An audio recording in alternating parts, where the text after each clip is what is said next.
My date for today. My current husband. He doesn't like that words, guys. And look at Luna. She had loads of toys. There. Lipstick. Lipstick, okay. Oh, thank you so much.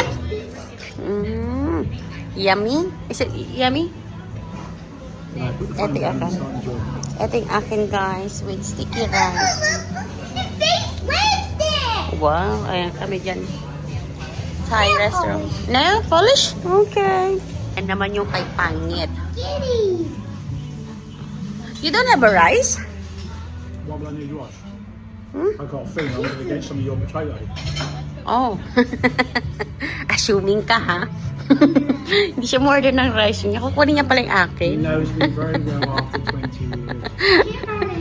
Sabi pala niya, guys, walang divorce daw na magaganap. Hanggang kamatayan daw kami.